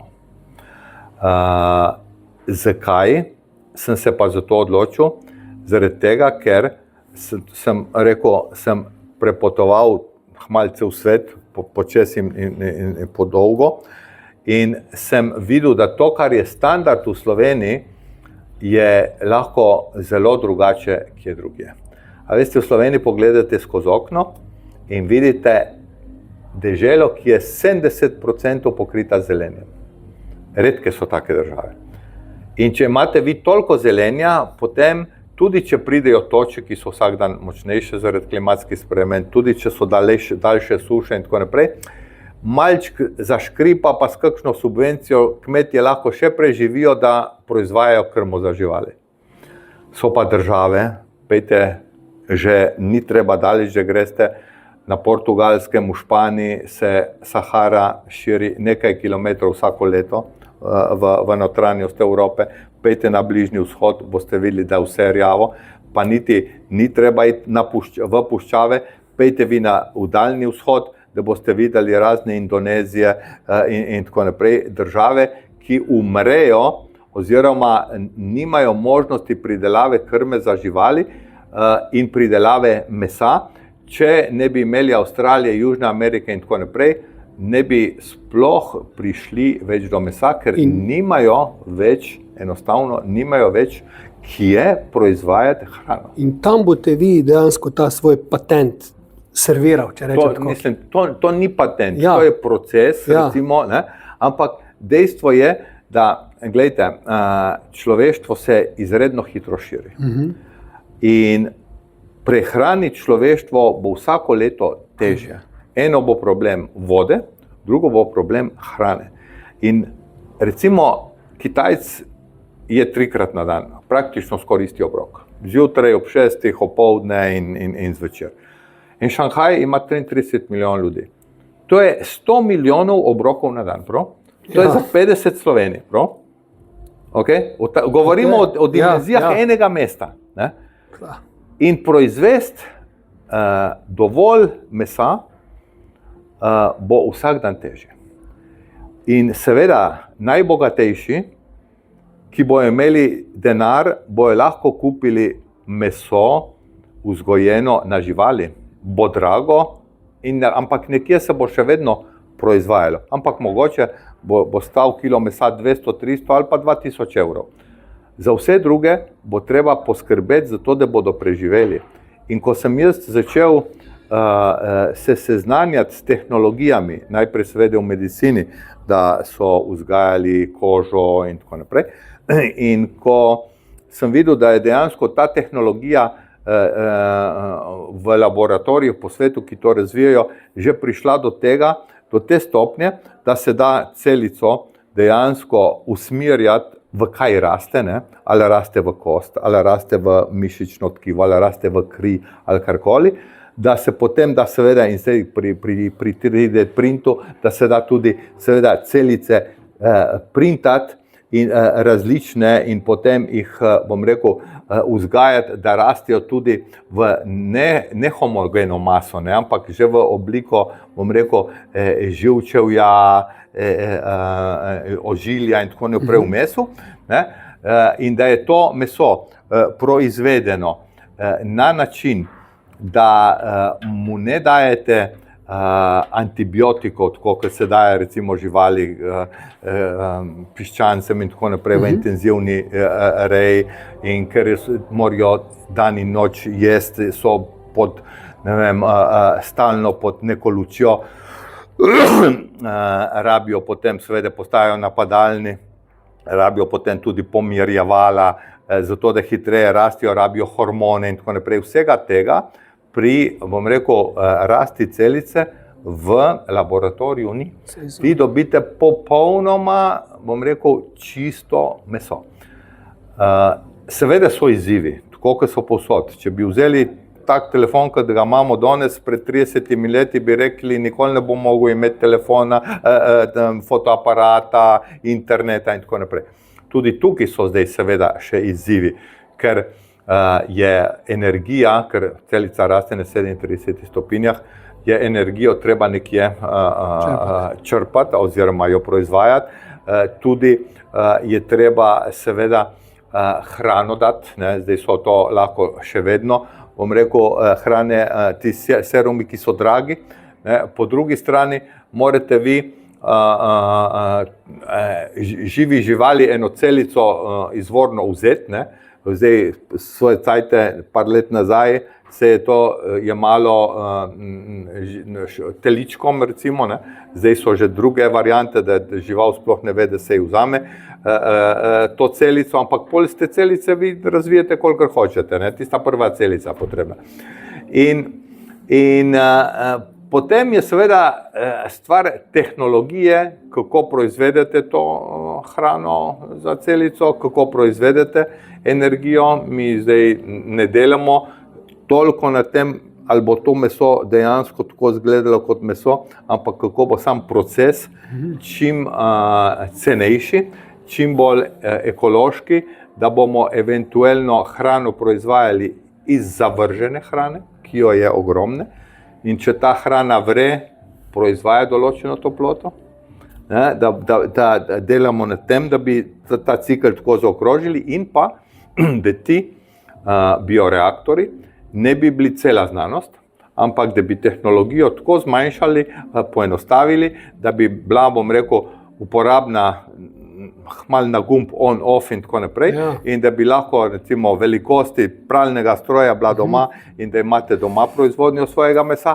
To je tisto, kar se zdaj tudi mi usporedno s tem ukvarjamo. Čuje se zdaj kot nek znanstveno-fantastični film. Vse, karkoli sem delal v življenju, Kakor vas poznam, boste to sprovedali, pa mogoče samo še to, kaj pa te mesarski lobiji, pa kmetje, to vas bojo pa prebili na križ, ali imate nekako rešitev za njih? Prekleta nam hoče zdaj užeti naše živali, pa nekaj v laboratorijih se iti, ali imate kako rešitev za to, če bi to resno začeli, ali boste res sam v tujini to počel, pa ne pri nas? A veste, tiste države, ki imajo, bom rekel, tako danost in srečo, kot je Slovenija, ne, kjer lahko kmetje še to proizvajajo zaenkrat, seveda se počutijo ogrožene. Čeprav moram reči, da največ, bom rekel, kontaktov, ki jih imamo tudi v Sloveniji, je od mladih kmetov, ki gledajo v bodočnost. In rečejo, in pridijo k nam in rečejo, poslušaj, če bi jaz recimo, meni je letos kompletno cel pridelek tudi krme uničila suša ali toča ali karkoli in moram zdaj drago krmo kupovati in tako naprej. A je možno, da bi jaz v hlevu imel eno linijo govedi ali pa piščancev in eno linijo bioreaktorjev in da bi imel tudi alternativo za to. In vam povem, točno to je tisto, v katero smer bo to šlo. A veste, ne, da bo to komplementarno, ne pa izključujoče. Ne. In v tistih državah, kjer pa je že zdaj problem, lejte, ena Indonezija je v času covida tako stradala mesa, da je meso stalo par 100 evrov, ker enostavno ni bilo prevozov iz Avstralije in niso imeli mesa, ker ga nimajo kje proizvajati. A veste, ker tudi če imate vi, bom rekel, tole intenzivno vzgojo, vi rabite proizvajati krmo. In če nimate zelenih površin, tudi krme ne proizvajate. Ne more sam kemija je žival. Ne? In zato določene države so že spremenile zakonodajo, tudi v Združenih državah, Indonezija, zdaj v Evropi, ta prva je Nizozemska in tako naprej, so dovolile ne samo razvoj, ampak tudi prodajo že mesa iz laboratorija. Mi temu pravimo celnično kmetijstvo, ker za nas to je dejansko kmetijstvo. Ne? In večje težave, kot bojo s pridelavo hrane, bolj bojo tudi, bom rekel, te restrikcije postale fleksibilnejše, s tem, da seveda morajo regulatorji tukaj oddelati svojo vlogo, ne, in pogledati, da bo tako meso zdravo, da bo, če ne drugega, vsaj manj kancerogeno kot kakšna druga sedanja mesa in tako naprej, da bo varno, to je stvar regulatorjev, in postaviti tudi pogoje, ne, kako se to razvija, kako se prodaja, kako se to, bom rekel, tudi transportira, ker veste, pri tem mesu je en problem, ki ga nobeden do zdaj ni niti pomislil, tako kot nismo mi recimo pomislili v električnem letalstvu za kable, da enostavno taki kabli ne obstajajo, kot bi jih rabili. Ne? To meso nima nobenega sredstva proti gnitju, nima nobenega, bom rekel, konzervansa, nič, ne? Zato ga vi ne morete peljati tudi tukaj, ne vem, v Anglijo, ne? Ker bo v par urah bo propadlo. Zato mora biti proizvodnja čim bližje tistemu, ki ga potrebuje. Zato pravim, jaz te moramo delati usporedno tudi stroje ali pa kakorkoli jih bomo imenovali, ki bodo to proizvajali ali v gostilni, ali v hotelu, ali pa pri vas doma. To je to. Gospod Ivo, kak je biti bogat? Je to fajn? Ali pa če drugače vprašam, živite na veliki nogi? Ali ste skromni? Ker takole, ko vas človek pogleda, na vas ni nič takega, da imate čevlje za $500,000, pa ne vem, ne, ampak na vas zdaj trenutno nič takega ni, da bi rekli, gleda, tale pa zelo bogat. Ne. Je to namerno takšen imidž, ali sem vas podcenil, pa so to dejansko drage cote, ne vem, vi mi povejte. Ne. Je kaj na vas, kar kaže to bogatstvo, ne, Armanijeve spodnje hlače, ne vem, ugibam. Ne. Ja, veste, tako, jaz nisem nikdar znal živeti tako, da bi bil drugačen od tisti, s katerimi sem delal ali pa sem živel. Ne. Jaz nisem imel nikdar najvišje plače v firmi, jaz nisem nikdar v drugačne gostilne hodil, ampak s svojimi zaposlenimi. nikdar nisem dobrih avtov vozil in tako naprej, ker nisem denarja imel. Pa tudi, bom rekel, ni to ali stvar, ki bi me fascinirala. Nisem nikoli vikendov imel, nisem nikoli, bom rekel, nekih jaht ali nekega luksusa imel, ampak sem se vedno zelo dobro vseeno počutil v svoji koži. Ker sem zadovoljstvo pač dobil drugje, v zadovoljnem kolektivu in tako naprej. In tisti denar, ki je prišel, je tudi šel ali za razvoj ali karkoli. In tudi, ko je prišel ta velik denar, enostavno razen nul za enko, za me ni bilo nobene druge razlike. Vedel sem, da je prav, da družbi vsaj nekaj dam ali pa nekaj dajem nazaj, ker mi je tudi to omogočila, ampak drugo sem spet investiral, pomagam startupom, nekaj smo seveda dali za to, da smo, če 30 let delate, je škoda imeti vsa jajca v eni košari, pa smo malo razpršili tveganje, pa malo nepremičnine, pa tako naprej. In to, da se s tem nekaj tudi ukvarjam, ne? Ker jaz nisem človek, da bi si zdaj kupil eno jahto za 50 milijonov in šel gor z 20 lepoticami, jaz nimam nič proti, da moji kolegi to grejo, ampak meni bi bilo dolg čas, recimo, ne? Jaz moram nekaj delati, ne? Jaz malo spim in zato se mi mora dogajati zelo dosti. In zaradi tega nisem niti z avta spremenil, niti hiše, niti stila življenja, niti obleke in tako naprej in se tako dobro počutim, kot sem se prej, ne? Zaradi tega sem seveda v očeh kakšnih mojih kolegov zelo čuden, ampak jaz se v svoji koži zelo počutim in mislim, da bom tudi tako naprej se počutil. Prej, če ste že ženske, vem, da o tem ne radi govorite, to svojo zasebnost dejansko zelo skrivate, vem, za hčerko recimo vemo, ne? Ampak hočem vprašati to, dve hčerki imate, ampak kako en tak bogat človek, ne, se izogne teh lovač, ne, ko so zelo zvite, ne, teh 20 na jahtah in podobno, ne, to hitro pride do kakšnih, bom rekel, stvari, da se zaljubiš, da jih vse prepišeš, da bi jih vse dal, da zgubiš tla pod nogami. Kako ste se vi dejansko izognil ali pa uspel rešiti teh vražjih deklet, no? Ko so vsemi žalbami namazane, ko prije do takšnih fantov, kot ste vi, ne? Kako vam je to uspelo? Kaj pa vem, veste, eno je denar, drugo je pa stil življenja. Tip ženske, ki jih vi opisujete, pričakujejo več ne samo od denarja, ampak tudi od stila življenja. Jaz takim ženskam ne bi mogel omogočiti tega, kar bi one pričakovali, veste, luksusno življenje po svetu, to potovanja gori doli, levo desno, ne vem, te najboljše torbice, ker niti ne vem, katere znamke so in tako naprej.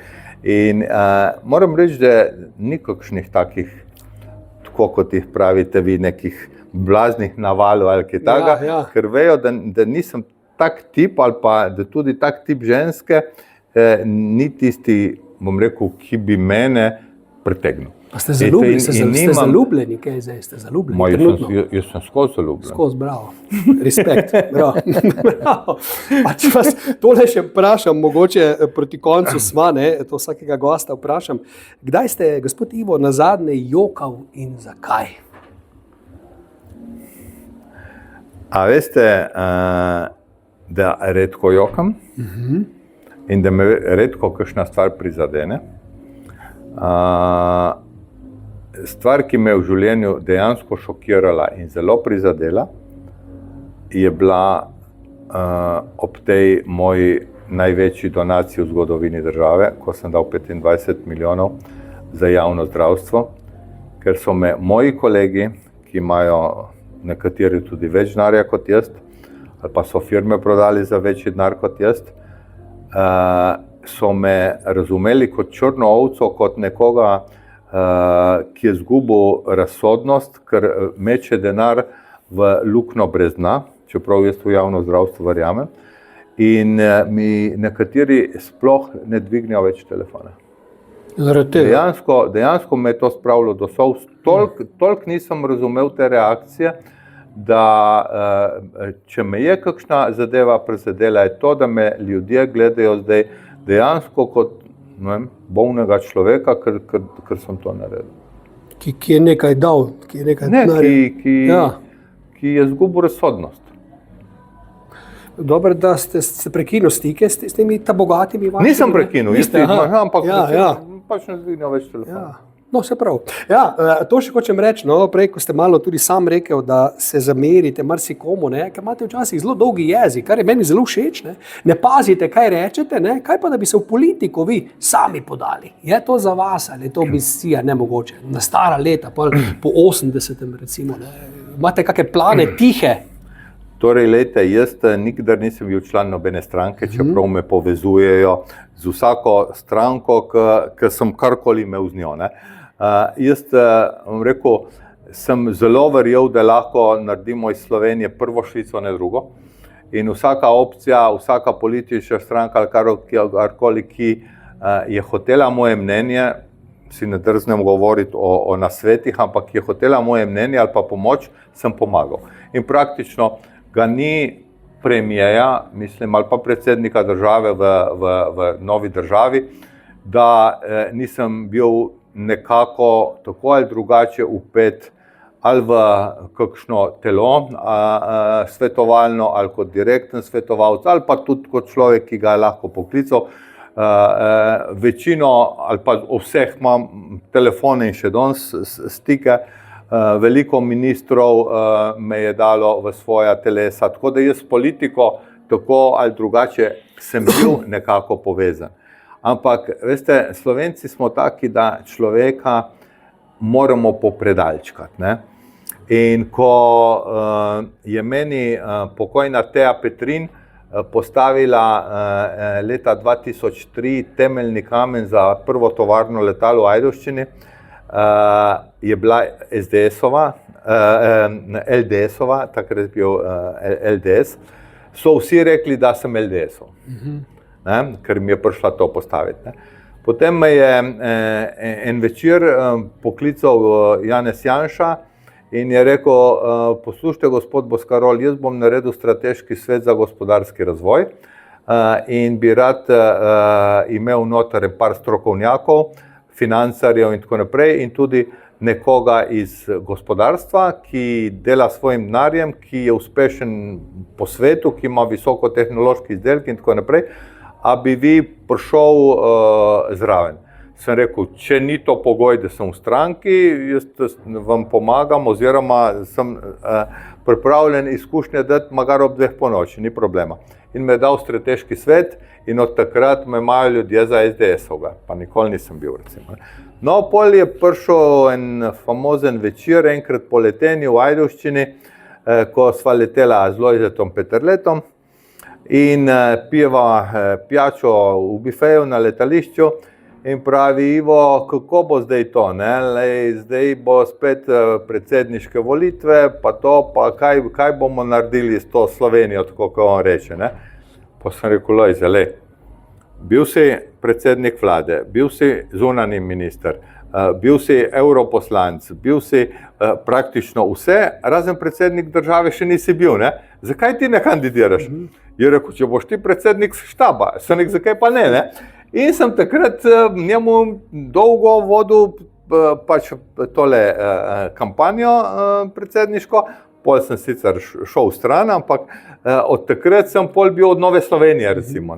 Tako da mene me vedno ljudje, bom rekel, povežijo s politiko, čeprav nisem bil nikoli v politiki. In tudi, bom rekel, nimam kakšnih preferenc takih in drugačnih, bi si pa želel, da bi politika razumela, da je treba najprej malho napolniti in potem se jo lahko prazni. In to imajo več ali manj vse politike to težavo, da se premalo, po mojem mnenju, fokusirajo na to, da je bilo gospodarstvo uspešno. Mi gospodarstveniki se zavedamo, da moramo malho polniti, to je naša naloga, ampak pričakujemo, da se bo tudi iz nje racionalno trošilo. In tukaj imamo mogoče malo različne poglede do te mere, da jaz ne bi šel in ne bom šel v politiko, ker ne vem, če bi znal ta trend spremeniti ali pa če bi imel možnost. Ker danes državo ne pelje toliko politika, kot jo peljejo mediji ali pa sindikati, ali pa tako in drugačno javno mnenje, civilne iniciative in tako naprej. In raje kot izgubljam svojo energijo za nekaj, kjer ne bo efekta, rajše ne grem v politiko.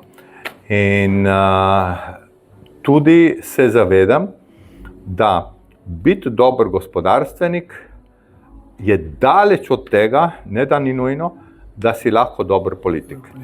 Ker ljudje, ki gredo iz gospodarstva v politiko, ne naredijo ene domače naloge in to je to, da ne ločijo,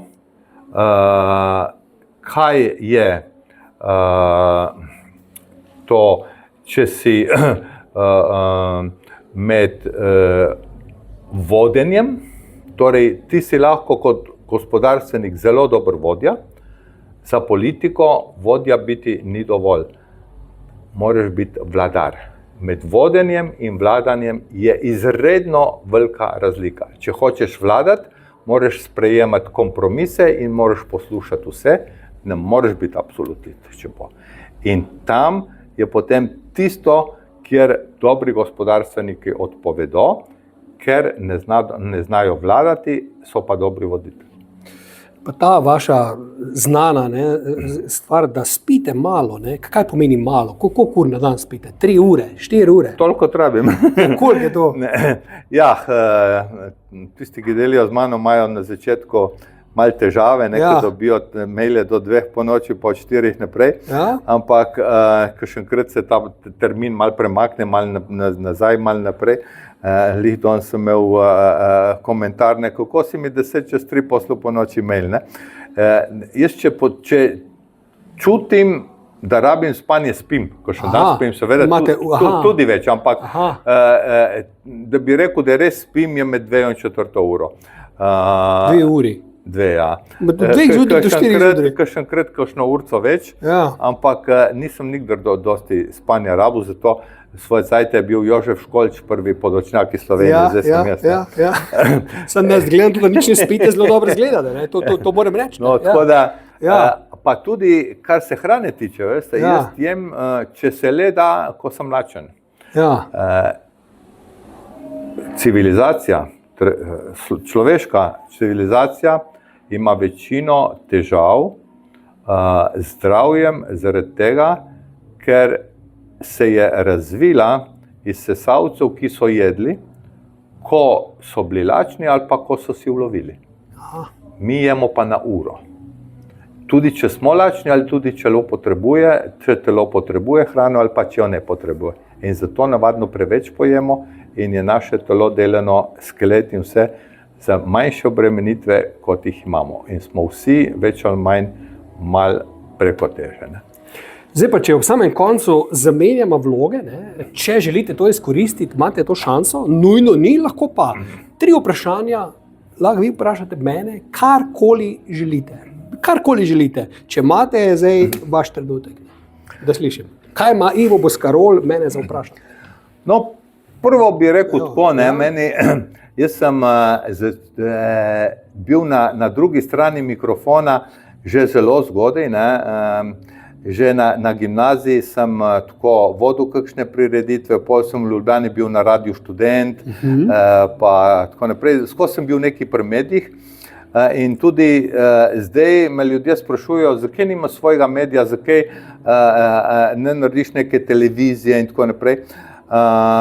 Zdaj je sicer zelo enostavno narediti svoj medij, podcast, nazadnje je to svoj medij. A ste vi prej imeli tudi kakšno željo iti tako v medije, ali se je to zgodilo z tehniko, ki je dosegla nivo podcasta? Ne, jaz sem bil prej televizijski človek. Jaz sem imel dolgo leta vdajal po televiziji, takšen in drugačen, bil tudi urednik televizije v Celju, TV Arena. Podcast me je začel pa drajvati zato, ker mi je bilo dolg čas vmes, ker sem s televizije šel. In sem rekel, zdaj pa bi jaz mogel spet nekaj malo, vse se rad kažem. Malo se kazati, malo nekaj delati in zato sem začel s podcasti in mi je prav fajn, ker je fora v tem, no limit je glede časa. Kogarkoli želiš, lahko imaš, ni pravil, noben ti ne bo govoril, kaj je dobro, kaj ni dobro, ti narediš, kar želiš. In trenutno mi to zelo, zelo paše in odgovarja. Sem pa TV človek v svoji osnovi. Zanimivo. Drugo vprašanje, kriterij, po katerem zbirate sogovornike? To je pa zdaj večna dilema, s katero se srečujemo mi, ko to delamo, kar mene zelo moti, da je tako. Narediš nekoga, ki je v redu, pa ne naredi ugledov, ker ni škandala, ker ni rekel nič takega, da bi zdaj ljudje ponoreli, ker ni, ne vem, trenutno ful razvpit, ampak ti si naredil odličen podcast. Pa imaš enega, bom rekel, zdaj malo gredo, nekega škandaloznega človeka, ki ni kaj dosti naredil, je pa tisti hip, ne vem, se je ustral pred parlamentom, če rečem po domače, boš imel pa ful ugledov, ker je to tisti hip za zagrabiti. Ampak jaz nekako imam v glavi, da nočem v ta škandalozni stil, pa vem, da bi znal, ker vem, koga bi mogel povabiti, kako bi to naredil, ker to znam delati. Ampak imam potem lahko, ne vem, tako sem imel Jana Plestenjaka, najnega skupnega prijatelja, pri njemu doma je igral klavir, naslednji podcast je bil pa nekdo, ki je najdel neke filmske plakate v neki zapuščeni kleti, ki je bilo za mojo dušo. Plestenjak je naredil super, on seveda ni, ampak mi je bilo vse eno. Ampak ta nek kriterij, bom rekel, iz sebe izhajam, koga bi želel imeti, ki meni tudi všeč, ki mi je fajni, ki ga spoštujem, ki ga izjemno cenim in takega hočem imeti. Tudi za ceno, da morda ne bodo ugledi dobri in ne gledam to tako. Je pa fajn seveda, da so, ker boš ti rekel, sem pa povabil Boscarola, pa imaš 500 ugledov vseh preteklih intervjujev, niti pršo ne bo k tebi. To je problem. Ampak ni pravila, da bi zdaj rekel, koga želim imeti. No, se tukaj je pol tretje vprašanje. Recimo z Janom Plestenjakom sva si res tako blizu in moram reči, da sem prav počaščen, da bo prvi gost v Odiseji, zdaj septembra meseca, ker mislim, da si tudi to zasluži in tudi si jaz zelo želim. Ampak recimo, v času, ko dobra zgodba ni dobra zgodba, če ni slaba zgodba, če ni škandala in tako naprej, kako, bom rekel, sam sebe drivate, prepričate, da enega, bom rekel, eno tako osebnost, kot je Jan Plestenjak, vseeno povabite, čeprav veste, da bi nekdo, oziroma da bi imel ogledov ne vem koliko več, če bi povabil, bom rekel, neko, ki sva prej bila pri Misicah ali karkoli, neko manekenko, ki je naredila neko škandalozno zgodbo z goloto ali karkoli in tako naprej. Zakaj se recimo odločite za Plestenjaka in ne za eno tako? Dobro, zdaj Plestenjak je velika zvezda, ampak dobro, vem, kaj želite, ampak recimo tudi jaz, ko sem z njim naredil, tudi naslova namerno nisem dal, sem dal samo Jan Plestenjak, kralj slovenske pop glasbe. Nisem hotel, ker bi bilo do njega nespoštljivo, ne vem, bil sem na zmenkosti Nogaber, to bi užgal, to bi bilo 100.000 gledov, sem zaradi tega, ampak sem rekel, ne grem v to in celo, v to smo celo ven dala takrat ta en del, sem rekel, da sploh ne bom to not, da ga bo pol mediji samo to zagrabili in ne, tako sem vam prej rekel, naredil sem ga za srce, In ko je on meni igral tam doma, to imam jaz edini, vem, da ni bilo takega intervjuja z njim, da mu on igra doma na klavirju, pesmi, da sem sploh bil pri njemu doma, to je bilo meni on drive, in mi je bilo čisto vseeno, pa če naredi 3 uglede, pa jih je naredil več, ampak nisem se obremenjeval s tem. Tako kot se ne bom obremenjeval tukaj, pa tako kot ne vem, se nisem obremenjeval pri Bernardi Marol, kot tudi vem, da ste z njo debatirali v tem Miss Universe, pa ne vem, še marsikoga, jaz sem to želel narediti, in mi je vseeno, če bo naredila ali ne. Me pa včasih preseneti, tako ste vi tudi rekel lepo, da je res dober podcast, pa reke si ga ti naredim, ampak veš, da je dober, ker je bil dober sogovornik. Pa ne naredi, ker tako smo rekla, ni, da bi zdaj Boscarol rekel, jaz sem bil pa stato, pa je to naslov, pri Boscarolu doma je bila. To je takoj 100.000, Je pa debata, ni, ampak mene osebno to ne bo motilo, ker sem vas hotel osebno narediti, ker ste velik človek. Ne obremenjujem se s tem. Zdaj se vrnemo na začetek, na tista vprašanja, da bojo gledalci razumeli, ko sem jaz razlagal, kakšno osebno zadovoljstvo je to, da nekaj narediš in da ni denar na prvem mestu. Točno to ste zdaj vi na koncu pomenili. In to je tisto, ki lahko da človeku dejansko bistveno večje zadovoljstvo kot ves denar na tem svetu. Tako, če smem še mogoče čisto po koncu, Bernardo Marol mi še enkrat omenil, ko sem bil njen fan kot mulc, jaz imel pa njene gole slike gor na steni pa to in pa malo z njo podcast. Pa tudi jaz nisem zdaj od včerja, ampak čakaj, to je Bernarda Marol, halo, ona s tabo sedi, ona je šla s tabo na kavo, ona je zdaj tvoja prijateljica, me ne briga, koliko bo ugledov imelo, jaz imam Bernardo Marolt v podcastu, tako kot imam zdaj po novem Iva Boscarola. In to je meni osebno zadovoljstvo. No, zdaj vam pa jaz še za konec zaupam nekaj, ne? Da vas z veseljem in z užitkom in tudi vse poslušalce in poslušalke, gledalce, povabim, da če hočete Bernardo Marolt, Berni, videti v živo, pride na Miss Universe 3. septembra sem v Odisejo. In jo lahko pridete in se še enkrat zahvalite za dober podcast. Gospod Ivo, vaš zadnji stavek najnim gledalcem, po katerem se vas bodo spominjali naslednjih 100 let, je? 500 let. Se pravi, čujem, 500 let. Tako. Mora biti res dober stavek, da vidimo zdaj. Ja. Namreč v Sloveniji jaz sem dobil 137 takih in drugačnih nagrad in priznanj. Ena, ki je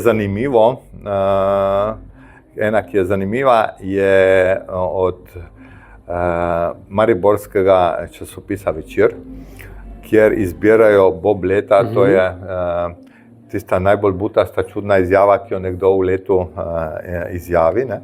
In leta 2015 sem bil jaz z izjavo, da Slovenci vse oprostimo, samo uspeha ne. In to bo za Slovence aktualno tako, kot je bilo 2015, kot je danes in bo še čez 500 let. Taki smo, ampak zaradi tega smo tudi posebni in se ne smemo sramovati, da smo Slovenci, ampak biti ponosni, da smo del ne majhnega, ampak butičnega naroda. To je bil Ivo Boscarol. Jaz mislim, da ste uživali v tem najnem čveku, ne? In rečem samo še to, gospod Ivo, vedel sem, da ste faca, ne? Da ste pa tako velika faca, to sem pa danes zagotovo. Ne? Tako da ste našne, bravo. Ja, sej. Roko vam dam, ne? Ja. Človek v tistem trenutku vedno dela tako, kot misli, da je prav, ne? Zato se nikoli ne smemo, bom rekel, obremenjevati s preteklostjo, ne? Ker tiskrat si bil lih taka faca, kot si danes, ne? Ampak moramo energijo hraniti za naprej. Zakaj se še kar vikava? To mi ni jasno, ne? Jaz sem pa začel že imati svojega sošolca. S spoštovanjem, ne? To je pa res. Ostaneva pri tem, ne? Dame in gospodje, Maša tamle že zavija z očmi, ne? Ves čas je spremljala, kaj se dogaja, ne? Ker je rekla, če boš kaj narobe rekel, Istek boš imel z mano težave, tako da ja, nič. Se poslavljamo 3. september, ne? Je Miss Universe, ne? Tako vsi je, tisti, ki želite to priti pogledati nujno, ker bo nora zgodba. Prestenjakov koncert je pa kdaj? Je pa 10. 9. To pravi 10. septembra. Zdaj veste vse. Čau, srečno. To je to. No, evo. To. No, Vse je bilo fajn, tako ne. Zdaj pa moramo še slišati.